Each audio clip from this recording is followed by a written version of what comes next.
ఓం గురుబ్రహ్మం గురువిష్ణు గురుదేవో మహేశ్వర గురు సాక్షాత్ పరబ్రహ్మం తస్మై శ్రీ గురవే నమః. గురవే సర్వలోకానాం విసజే భవరోగిణాం నిధయే సర్వవిద్యానాం దక్షిణామూర్తయే నమః. ఓం గురుభ్యో నమః.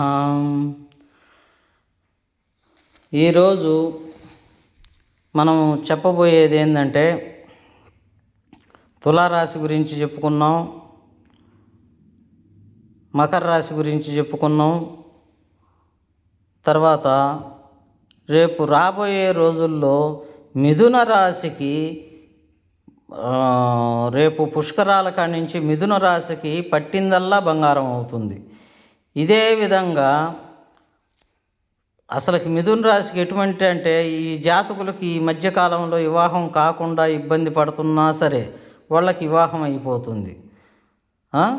వృషభ రాశికి మిథున రాశికి ఇంకా అసలుకి తీరని ఐశ్వర్యము సంపదలు ఇంకా వచ్చేదానికి రేపు పుష్కరాల కాడి నుంచి విపరీతమైన ధన రాబడి, వాళ్ళకి సర్వ సౌఖ్యములు ఏర్పడతాయి, సర్వ శుభాలు ఏర్పడతాయి, భగవంతుడి కరుణ లభిస్తుంది. గ్రహాలు ఎప్పుడైతే బాగుంటాయో భగవంతుడి కరుణ కూడా బాగున్నట్టుగా లెక్క.